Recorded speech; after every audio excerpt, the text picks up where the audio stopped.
diinstal itu buku petunjuk handphone. Ya enggak? Dulu di zaman saya, nggak tahu zaman Bapak Ibu sekalian, zaman saya tuh mulai pertama sekali bekerja itu tahun 78. Itu pertama sekali bekerja saya, tahun 78. Sorry ya. Bapak Ibu sekalian lagi ngapain di 78? Baru lahir, Pak. Belum lahir? Baru lahir. Oh, baru lahir? Belum lahir juga? Belum. Nah, saya tahun 78 sudah bekerja. Pertama saya sekali bekerja itu di BRI. Di BRI, kantor pusat. Lalu saya keliling Indonesia, termasuk Batam ini. 1,5 tahun, 3 tahun saya di BRI, lalu saya pindah lagi. Pindah lagi ke perusahaan asing. Terus. Artinya pada saat itu belum ada handphone. Tahun 78 kan, tahun 87 belum ada handphone kan? Belum ada. Begitu handphone lahir, wah, keluarlah handphone tadi, Motorola yang saya lihat itu. Wow, segede batu bata itu. Ya, kemudian muncul lagi apa? Ericsson dan terusnya. Dan itu kita untuk bisa menggunakan handphone harus baca dulu buku petunjuknya. Kalau nggak tersesat kita itu, ya baca dulu. Nggak ada orang yang bisa menggunakan handphone sebelum membaca buku petunjuk. Sekarang, masya Allah, ya lahir jebrol, kasih handphone, pakai dia.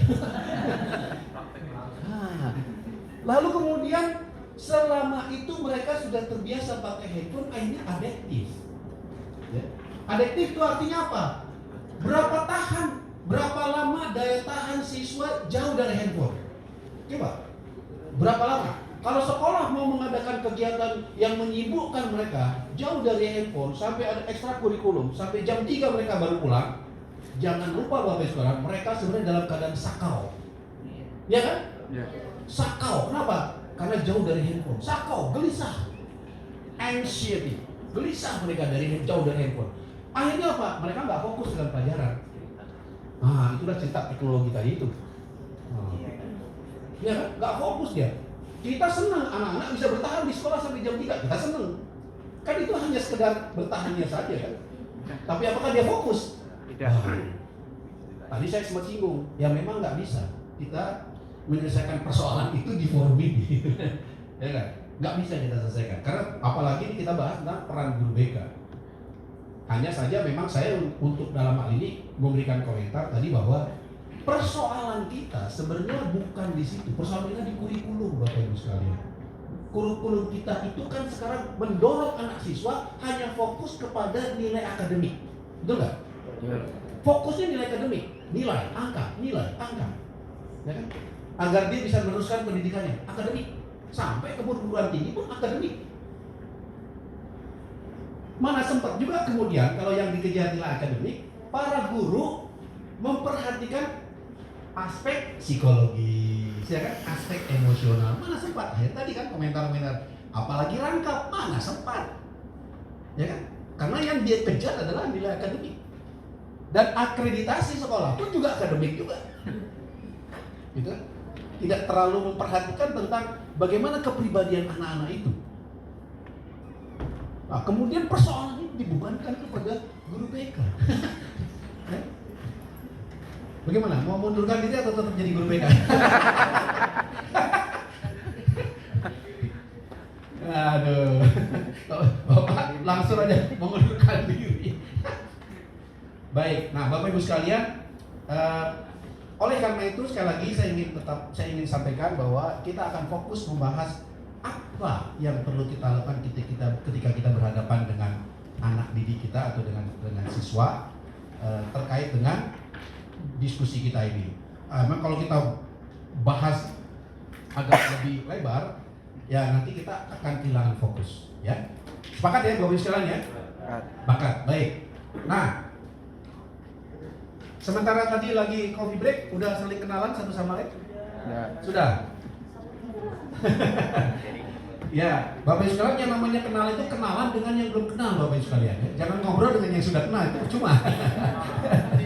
Nggak tahu apa yang terjadi waktu coffee break tadi itu ya kan.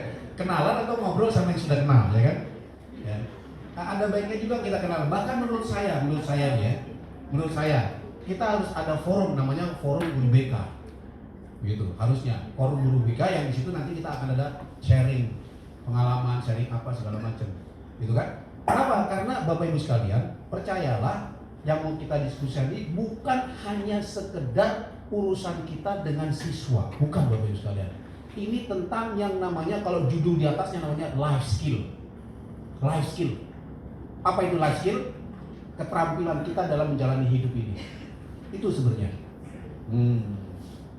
Jadi bapak-bapak ya, nanti pulang ke rumah tolong langsung dipraktekkan. Kepada siapa? Istri. Nah, wahai istriku sini, saya coach kamu.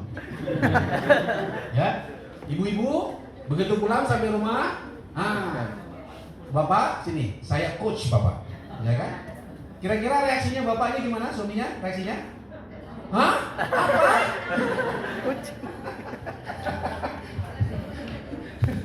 Langsung dia kaget. Ya. Baik, Bapak Ibu sekalian, di sini kita akan mulai masuk ke aspek yang pertama, yaitu apa? Definisi coaching itu apa? Ya.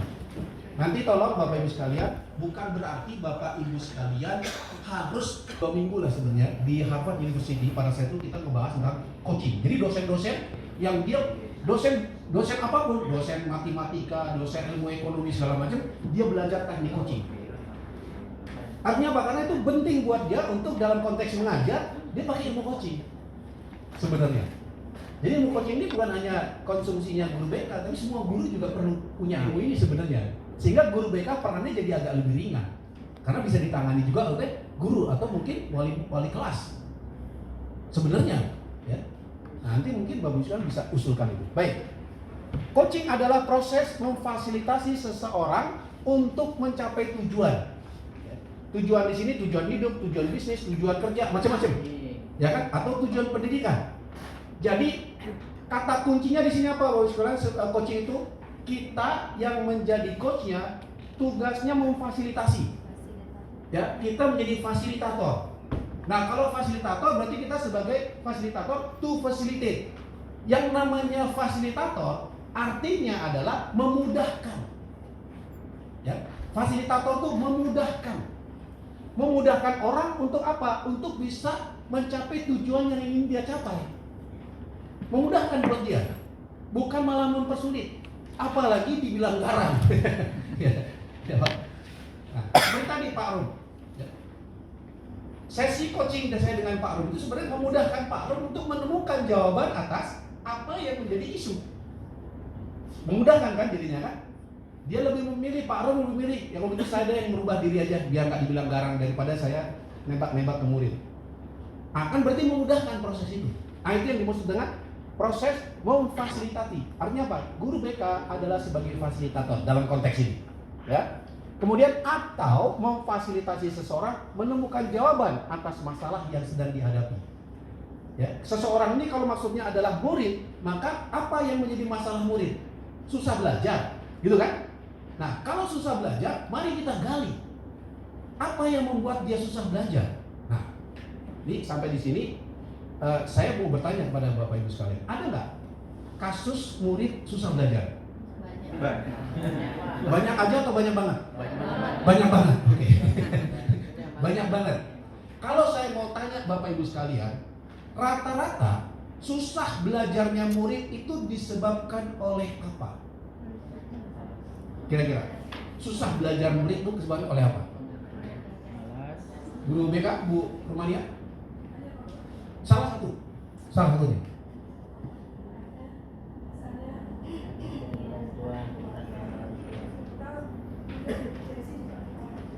Intelijensi. Kebiasaan belajar. Oh. Kebiasaan belajar. Tadi ada bilang masalah keluarga, faktor keluarga. Kedua faktor apa lagi? Intelijensi. Ketiga kebiasaan belajar. Oke, dan tiga ini mana yang paling sering? Kebiasaan belajar. Oke. Lingkungan? Lingkungan juga. Maksudnya lingkungan apa nih? Lingkungan belajar. Lingkungan rumah. Anak-anak ini menghadapi kesulitan belajar di sekolah atau di rumah? Nah, loh. Di sekolah apa di rumah? Kesulitan belajarnya mereka rata-rata di mana? Di sekolah apa di rumah? Di sekolah. Di rumah nggak ada masalah berarti? Karena nggak pernah belajar. Merdeka, Pak. Hah? Merdeka. Merdeka. Karena merdeka. Nggak belajar gitu. Nah, Bapak Ibu sekalian, ketika ini yang saya sedang praktekkan, Bapak Ibu sekalian, ya, ini saya kasih tahu. Yang sedang saya praktekkan ini yang disebut yang namanya group coaching, Bapak Ibu sekalian. Jadi coaching ada dua, one on one coaching dan group coaching. One on one coaching itu artinya saya ketemu dengan salah seorang siswa ngobrol berdua. Itu namanya one on one. 1 lawan 1. Nah, kalau group coaching, ini satu kelas ini sedang saya coaching. Tadi saya praktekkan itu mulai dengan pertanyaan. Ya kan? Kalau tadi saya pertanyakan tentang persoalan di anak siswa itu susah belajar, misalnya gitu kan? Mulai saya munculkan pertanyaan kan? Pertanyaannya apa? Tadi saya pertanyaannya apa? Susah belajarnya. Susah belajarnya apa? Lalu orang tua. Ya, terus apa lagi? Intelijensinya. Ketiga, kebiasaan belajarnya. Gitu kan? Lalu saya tanya lagi kan, mana dari 3 ini yang paling sering? Kebiasaan belajar. Oke. Lalu saya observasi lagi, saya tanya lagi. Ini persoalan nggak bisa belajarnya di rumah atau di kelas? Artinya kan saya sedang melakukan apa? Penggalian. Ya kan, sedang bukan penelitian tapi menggali. Namanya probing. Dalam ilmu coaching namanya probing. Ya, saya akan melakukan probing. Ya. Menggali. Tentang apa? Karena ketika ada masalah, kita nggak langsung seolah kita udah lebih pintar dari masalah itu. Ya kan? Tanpa kita gali lebih dalam, apa sebenarnya persoalannya? Sama dengan ketika saya menggali Pak Rum tadi itu. Ya kan? Kalau saya terima begitu aja kan berarti saya memahami bahwa anak-anak itu emang nggak benar kan? Iya. Kalau saya pahami, tapi saya gali kan, gitu. Bahkan kita bisa mengarah. Nah, ini bisa saya arahkan lagi, ya kan?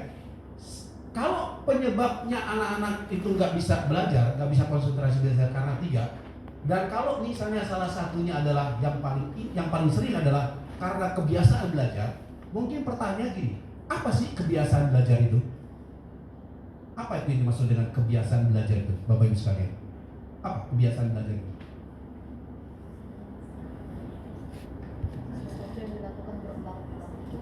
Itu kebiasaan belajar, sesuatu yang dilakukan berulang-ulang. Apa itu yang disebut dengan kebiasaan belajar? Ibu-ibu yang lain atau apa yang lain? Kebiasaan belajar.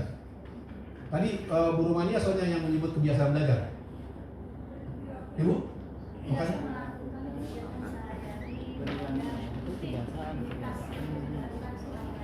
Jadi seorang pelajar tuh harusnya belajar setiap hari. Itu yang namanya kebiasaan belajar. Kalau begitu berarti mereka tidak terbiasa belajar setiap hari. Begitu ya? Iya. Masalah buku membuat anak karena nggak ada bukunya. Oh, karena nggak ada bukunya. Ya, karena nggak ada bukunya belajar gimana? Karena orang tuanya dulunya kerja, buku belajarnya ada. Tidak punya buku. Sulit belajar itu.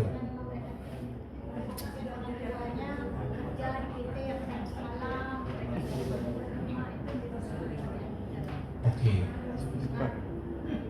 Itu kebiasaan belajar. Jadi Bapak Ibu sekalian bisa sepakat bahwa yang namanya kebiasaan belajar itu adalah tidak terbiasa dia belajar setiap hari di rumah.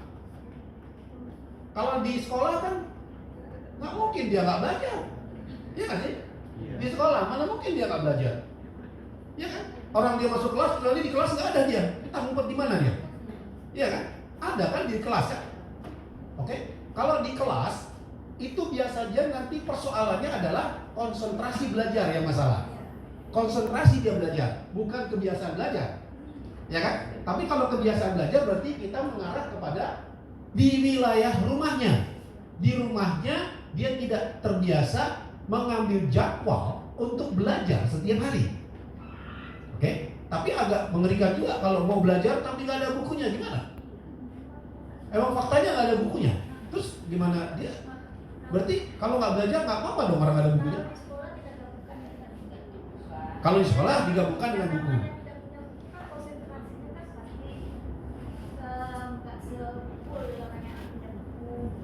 Dia nggak punya buku, harusnya punya buku dia? Maksudnya begitu? Bu? Iya, seharusnya kalau punya masalah kayak Oh,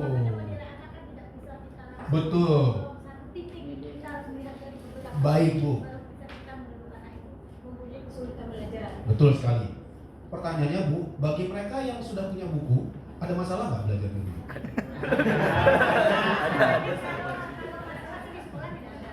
Ah. Ya, ini yang kita masukkan di rumah nih. Kan tadi Ibu bilang, betul kan ada dua masalah kan Bu ya? Ini anak nggak bisa belajar, kenapa? Nggak ada buku. Ya bukan, nggak ada bukunya. Ya, ini pertama. Tapi pertanyaan saya berikutnya, bagi mereka yang punya buku, mereka menjalankan kebiasaan belajar nggak di rumahnya? Motivasi. Pertanyaan saya, Bapak Ibu tahu nggak kalau dia itu belajar di rumah? Enggak tahu. Hah? Enggak tahu. Hah? Ketika ada tugas, Pak. Jadi mereka, apakah itu mereka belajar atau menyelesaikan tugas? Hah? Menyelesaikan tugas. Menyelesaikan tugas. Menyelesaikan tugas, Iya. bukan Ada orang belajar. tuanya yang menyelesaikan, bukan dianya. Ruwet sekali nih persoalan kita ya. Ya. Kalau dibilang belajar, ternyata bukan belajar. Ibu bilang belajar dia kalau dikasih tugas. Pertanyaannya, apakah mereka belajar kalau dikasih tugas? Ya kan? Yang ada apa? Mereka menyelesaikan tugas. Pertanyaannya, Ibu tahu nggak siapa yang menyelesaikan tugas mereka? Makin dalam ini. Nah, tahu nggak kita? Waduh, ini dalam. Kalau kita nggak tahu dia menyelesaikan tugas, siapa yang menyelesaikan tugasnya? Kalau kita nggak tahu bagaimana kebiasaan belajar dia di rumah, apa yang bisa kita lakukan? Karena kita nggak ada yang tahu apa yang terjadi di rumahnya dia. Apa yang bisa kita lakukan kalau gitu Bapak Ibu sekalian? Apa yang bisa kita lakukan agar anak-anak memiliki kebiasaan belajar di rumahnya? Apa yang dilakukan? Ya Bu? Tadi kita fokusnya ke kesulitan belajar di awal. Ya. Nah, kesulitan belajar itu nanti dilakukan ada dua di lingkungan sekolah atau di luar sekolah. Ya. Kita bahas sekarang mau di lingkungan sekolah dulu atau di luar sekolah. Ah, Ibu mau bahasnya yang mana? Iya, nggak apa-apa. Ya kita bahas di sekolah dulu kan. Di sekolah? Di lingkungan sekolah. Baik.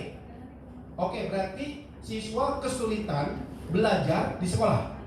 Oke. Kalau kesulitan belajar di sekolah itu kesulitannya apa, Bu? Kalau tadi kan kebiasaan belajar. Apakah yang dimaksud kesulitan belajar di sekolah itu kebiasaan belajarnya? Atau dia kesulitannya nggak bisa fokus? Nggak bisa fokus. Terus memang nggak ada minat dari dirinya untuk belajar. Oke. Ada permasalahan dia terhadap guru itu. Oke. Dan ya itu. Oke. Ada permasalahan dengan gurunya, nggak ada minat belajar. Yang ketiga tadi apa? Nggak fokus. Oke, Ibu cenderung mau bahas yang mana dari tiga ini? Masalah gurunya atau nggak fokusnya atau karena nggak ada minat? Keminat, gurunya nggak masalah. Bahas satu-satu. Oke, mau bahas yang mana? Minat. Kenapa anak didik kita tidak berminat belajar? Nah, tadi ada permasalahan dengan gurunya itu di Tapi mau satu-satu. Oke. Ada nggak hubungannya guru yang bisa membuat minat belajar rendah? Ada sikap dari guru. Makanya saya tanya, mana mau kita bahas dulu? Hah? Saling terkait, tapi kalau saling terkait, mana yang menjadi sebab akibat?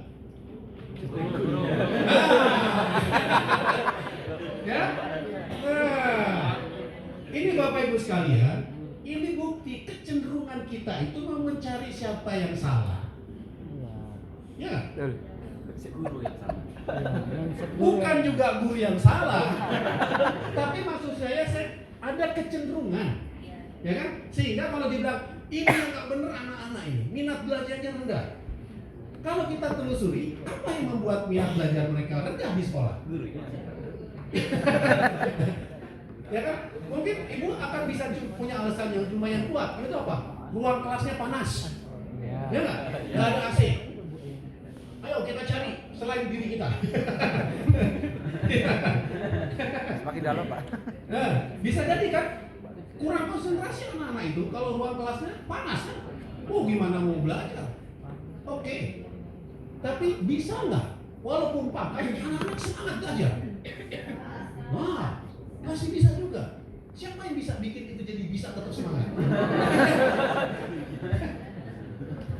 Guru lagi. Kita masih mau lari lagi kan nih? Oke. Datangi gurunya. Nah, ini menarik. Menarik. Jadi Bapak Ibu sekalian, itu yang saya bilang, ya. Maka ini yang saya sebut tadi, ya. Kalau kita ada suatu permasalahan, kita nggak bisa langsung melihat satu aspek saja, ya. Bisa jadi aspek lain, bahkan aspek lain antara satu dengan yang lainnya saling terkait.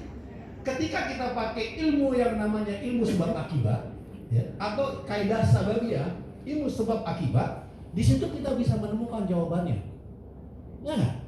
Makanya kalau dalam bahasa Inggris pepatahnya bilang like father like son. Ngerti nggak maksudnya? Ngerti ya? Anak tuh begitu gara-gara bapaknya. Ya nggak? Mana mungkin anak itu begitu gara-gara anaknya? Ya kan?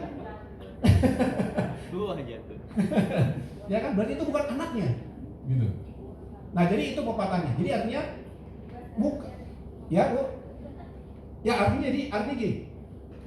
Kalau itu terkait satu sama lain, kita melihat, maka kita pakai pendekatan namanya root cause analysis, ya, menganalisa akar masalah. Betul mungkin Bu, ada persoalan mungkin di rumahnya membuat anaknya nggak fokus, apalagi terjadi contoh kasus bapaknya orang tuanya cerai, anaknya kos, misalnya gitu kan, bisa jadi. Tetapi kita tetap mengambil itu sebagai sebuah tantangan buat kita. Dalam kondisi apapun anak yang ada di kelas kita, maka kita akan berfokus bagaimana anak-anak itu punya semangat belajar di kelas. Di kelas dulu lah, kita nggak usah bahas di rumah karena kita nggak tahu di rumah apa yang terjadi. Ya, untuk di kelas itu karena tugas kita di kelas, bukan di rumahnya. Ya, kalau tugas kita di rumahnya, beda lagi urusan kita ini. Ya kan? Berarti kita harus ada di rumah itu tiap hari. Kan nggak mungkin. Ya, maka tugas kita di kelas, pastikan peran kita di kelas itu betul-betul bermain. Itu aja kita fokus, biar nggak melebar kemana-mana. Ya kan? Saya waktu itu pernah sempat jadi dosen di UIN Jakarta. Ya, saya jadi dosen di UIN Jakarta 3 tahun waktu itu. Ya. Itu setiap kali saya ngajar, itu kelas selalu saya rombak-rombak. Saya ngajar 4 mata pelajaran, 4 mata kuliah. Yang pertama, yang saya ngajar tentang ekonomi. Waktu itu saya ngajar ekonomi makro.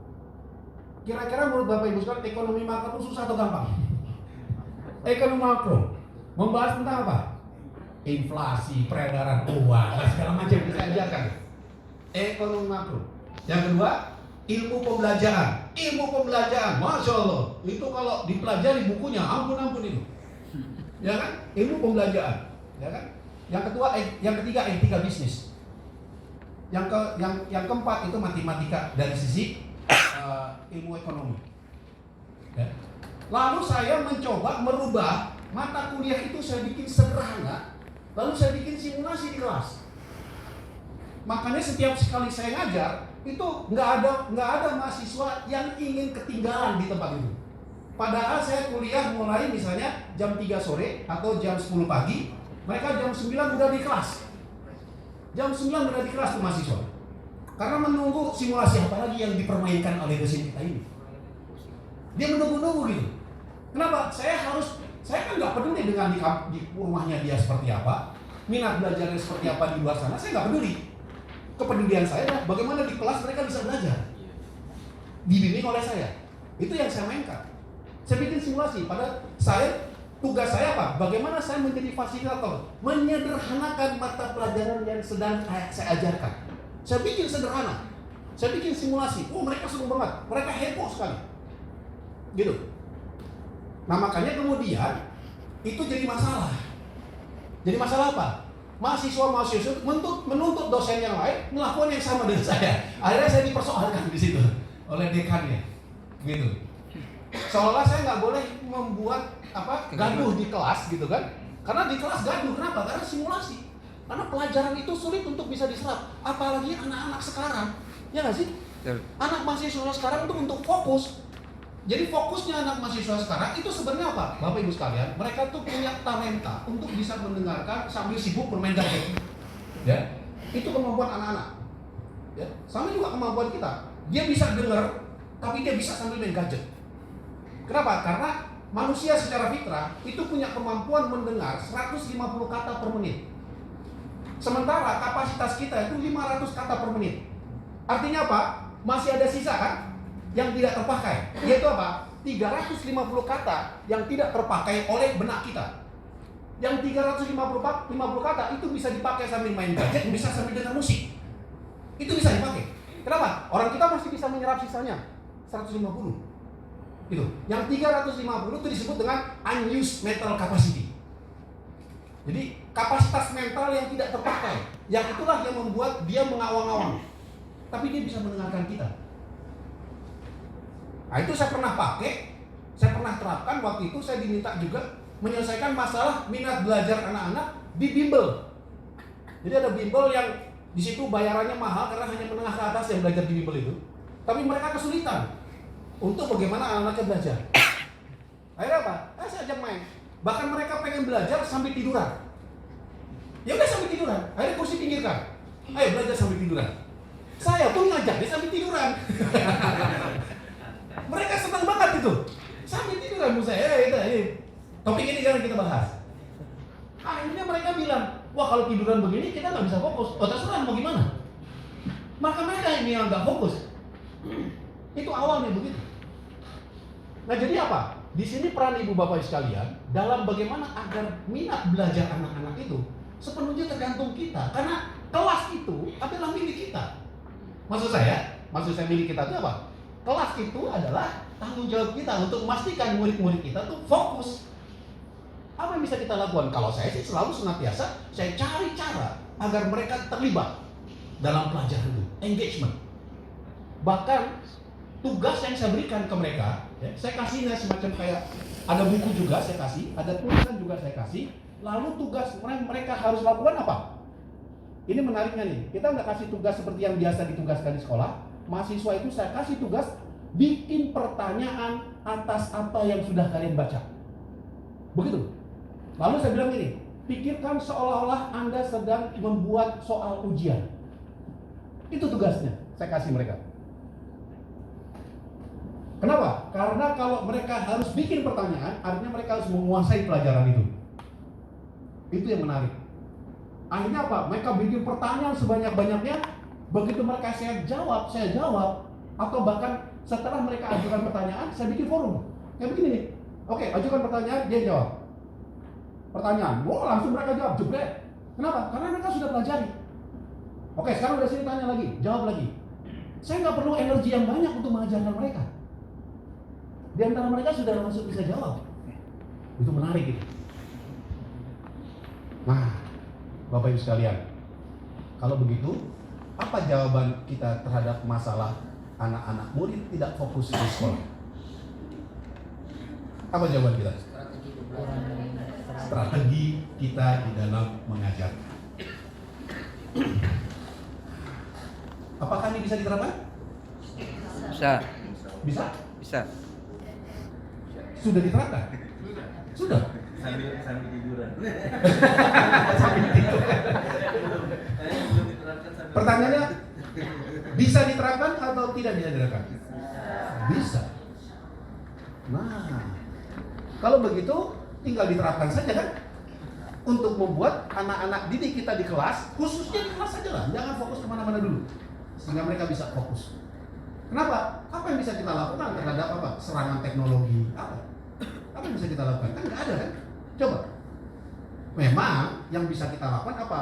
Mereka harus tinggalkan handphone, ya? Betul nggak? Mereka bawa handphone nggak sekolah? Enggak. Nah itu aja yang bisa kita lakukan. Ada jaminan setelah pulang sekolah mereka nggak pakai handphone. Waduh, ya nggak? Udah bukan urusan kita lagi, repot itu, ya kan? Nah inilah sebut namanya kolaborasi antara orang tua dengan murid. Sebenarnya itu nanti kasusnya lain, tapi mari kita berfokus bagaimana agar kita bisa menjalankan peran kita di kelas, bahwa anak-anak itu menjadi fokus mempelajarinya bersama kita. Nah tapi di situ ada syarat juga Bapak Ibu sekalian.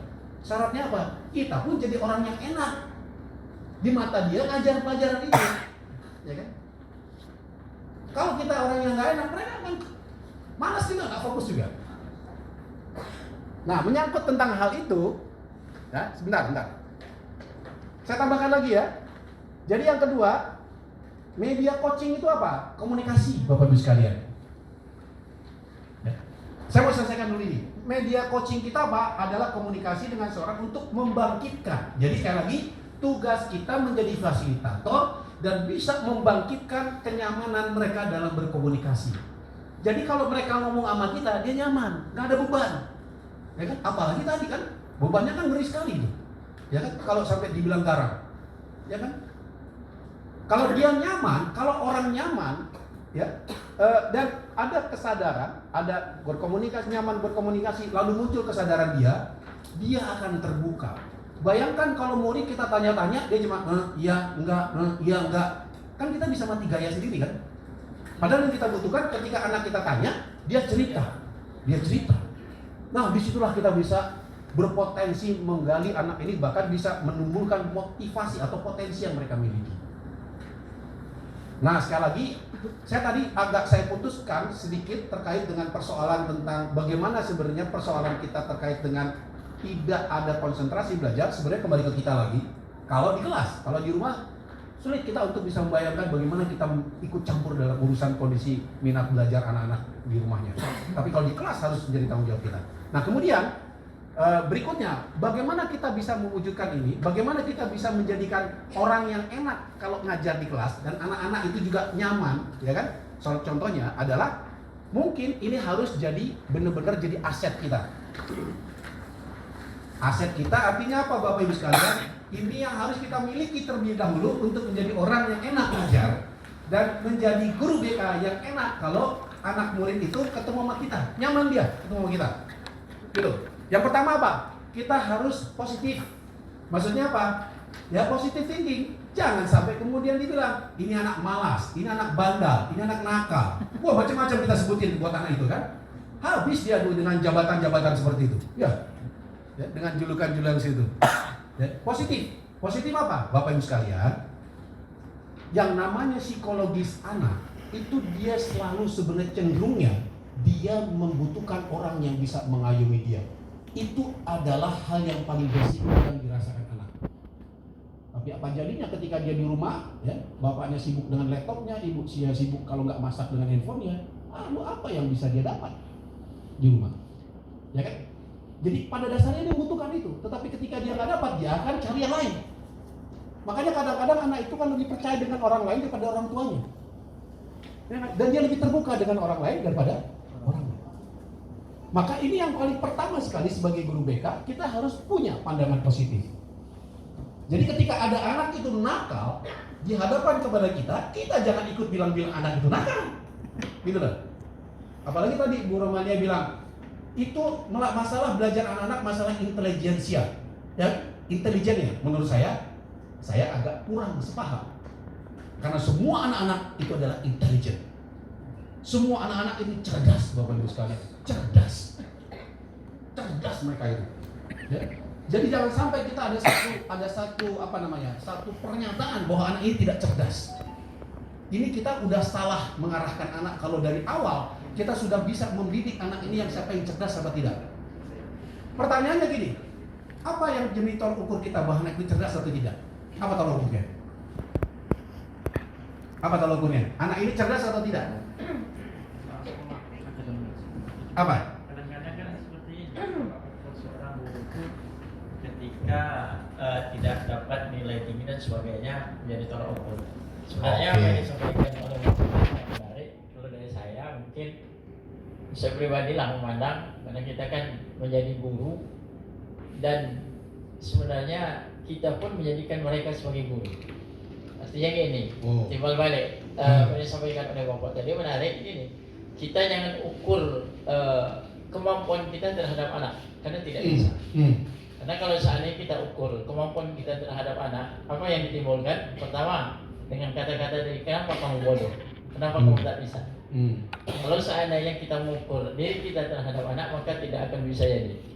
Itu kemudian yang kedua, yang menarik tadi saya anggap mengenai kenapa persoalan di sekolah istilahnya kemampuan anak, konsentrasi anak dan sebagainya. Guru saya pernah mengatakan dulu, kalau ada siswa tidur berarti bukan yang dibangunkan itu siswanya, tetapi gurunya yang harus dibangunkan. Yeah. Kemudian yang menarik tadi memang selama ini kata saya itulah tadi kita sering mengukur keadaan kita dengan anak. Bahkan saya di sekolah, mohon maaf, ada seorang guru dia sampai di kantor malam-malam, kenapa nilai siswa itu rendah? Saya sampaikan kita ini bukan Tuhan untuk membuat anak itu. Tentang anak tadi itu, kalau intelijen, apa tolak ukur kita kebanyakan adalah hasil tes IQ. Betul nggak Bapak sekarang? Ya. Jadi ada IQ 50, ada IQ 100 atau di atas 100. Berarti orang yang IQ-nya 50 apa? Menurut kita? Rendah. Rendah dari segi apanya? Intelijennya rendah. Disitulah jebakannya. Ya kan? Tes IQ itu mengandung jebakan, kita pun ikut-ikut menyimpulkan. Jadi kita mulai mengelompok-ngelompokkan. Siapa yang IQ-nya tinggi, siapa yang IQ-nya rendah. Ya, yang IQ-nya rendah, selesailah sudah, nasib dia ke depan. Ya kan? Apa bisa dia buat? Orang IQ-nya rendah. Nah, Bapak Ibu sekalian, ini saya mau sampaikan dari aspek lain, dari perspektif lain. Karena saya percaya bahwa setiap orang itu cerdas. Kenapa? Karena di dalam Islam itu semua yang diciptakan Allah cerdas. Nah loh, masa kita mau ukur-ukur kecerdasan orang melebihi dari apa yang diciptakan Allah? Nah loh, ya kan? Agak ngeri juga nih, ya kan? Karena kecerdasan tidak bisa dikuantifikasi. Itu hanya alat ukur sederhana aja, tapi tidak bisa dikuantifikasi, Bapak sekalian. Kenapa? Karena kecerdasan itu sudah Allah ciptakan sejak awal, built-in, istilahnya built-in, ya kan? Laqad khalaqnal insana fi ahsani taqwim. Jadi manusia itu diciptakan dengan sebaik-baiknya makhluk. Sebaik-baiknya makhluk itu kecerdasannya yang paling baik kan? Kecerdasannya. Dan itu sudah menjadi fitrahnya manusia. Fitrahnya manusia itu cerdas sebenarnya. Allah sudah mengatakan itu dalam surat Ar-Rum ayat 30. Fitratallahi allati fattarawna 'alaiha. Nah, Allah sudah menciptakan itu built-in. Jadi cerdas kita. Tapi kalau itu bisa menjebak kita, akhirnya membuat anak-anak yang IQ-nya rendah. Apa rasanya kira-kira dia? Saksinya lihat IQ-nya 50. Gimana kira-kira anak itu? Drop. Nggak ada harapan sudah, ya. No hopes, down. No hopes, nggak ada harapan. Padahal itu hanya angka-angka saja. Dengan pertanyaan-pertanyaan yang dia kadang-kadang juga bukan selera dia itu menjawab pertanyaan itu, ya nggak? Ketika dites IQ, belum tentu itu selera dia. Jadi seolah-olah kalau udah IQ-nya 50 ya sudahlah, jadi tukang bubur ayam saja lah, ya. Mie ayam, bakso, ya nggak? Yang lainnya nggak begitu juga kan? Nah disitulah Bapak Ibu sekalian, di dalam mendidikan jangan melihat aspek itu. Itulah yang saya lakukan ketika saya mengajar di Bimbel itu, dan juga yang saya lakukan di perguruan tinggi. Dan waktu itu perguruan tinggi itu di UIN itu kelas itu dikategorikan oleh para dosen-dosen anak-anak kelas-kelas yang anaknya bandel-bandel. Itu yang saya dimasukin ke situ. Saya nggak tahu kenapa sih dimasukin ke situ. Saya ngajar kelas itu, ya, dengan pelajaran itu yang anak-anaknya tuh bandel-bandel. Wah, guru dosen-dosennya gue bilang ini anak-anak dari sekolahnya berandal-berandal semuanya itu. Itu di ruang dosen pada cerita begitu. Saya bilang ini ada apa dengan dosen-dosen ini gitu? Ya kan? Saya tanya sama dosen, what's wrong with you? Saya bilang gitu. Saya tanya itu dosen-dosen, kenapa kalian punya pendapat seperti itu? Anak-anak itu ya anak-anak lah. Tugas kita biar buat mereka jadi pintar. Jadi sebenarnya Bapak Ibu sekalian, kecerdasan anak-anak itu tinggal bagaimana kita mengeksplor kecerdasan mereka. Mereka sudah cerdas sejak lahir. Tapi kalau kita eksplor dan kita tahu cara mengeksplornya, kecerdasannya keluar dengan luar biasa. Ya kan? Apalagi ada istilah bakat, ada tes bakat, ya kan? Ada tes bakat di situ. Kalau emaknya dokter, bapaknya dokter, anaknya mesti dokter. Tes bakat. Waduh, udah lebih ngeri lagi tuh. Itu termasuk anak saya yang nomor 2 tadi itu tes bakat, hancur dia bakatnya nggak jelas, ya kan? Nggak jelas itu. Waktu itu saya ingat, saya teringat pada saya itu anak saya waktu masih kecil, masih sebelum TK, masih TK lah. Dia pernah bilang, ditanya sama istri saya, nanti besar mau jadi apa? Iseng sama istri nanya. Apa kata anak saya? Pengen jadi tukang sampah.